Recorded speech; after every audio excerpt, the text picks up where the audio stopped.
Hello, hello! Mga tsokolate na may tasting notes like jackfruit, green apple, sourdough, and vinegar? Interesting, pero masarap kaya? Let's find out!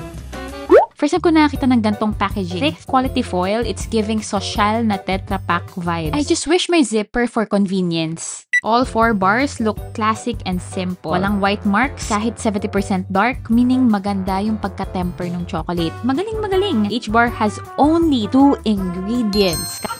Wow! Ang kita niya nag-glisten talaga siya. Cheers! Ang harap!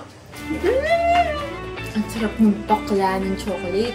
Pero hinahanap ko yung floral and green apple flavors. Medyo maasim ng onte na manamis-namis. Pero hindi ako nagko-complain. Okay siyang matamis.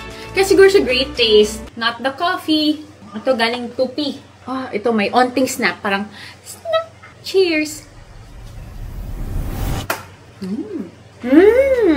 Ito, brighter yung flavor notes niya. But parang feeling ko, guyabano, santol, ganun yung nalalasahan ko. Melts easily. Yung isang bar, mabibitin ka kung mahilig sa tsokolate. Sarap! Pag tayo ng Mountain Province. Same chocolate mold. Same chocolate bars. Cheers! Ba't yun? Parang mas matapang yung tsokolate na to. Vinegar? Mas nalalasahan ko yung pinya. Wala, another bright chocolate. Bright chocolate? Matalino siya, kaya siya bright. Parang na-figure out ng Plentitude yung gusto kong type of 70% dark chocolate. It's good! Clap, clap, clap, clap, clap. And last, but definitely not the least, cheers! Among the 4, ito yung medyo complex yung lasang nakukuha ko. Mas maalak yung lasa niya. Hindi ko alam kung dahil sa sourdough. Yung parang fermented, maasim ng onti na lasa. Nahanap ko yung jackfruit and mangga.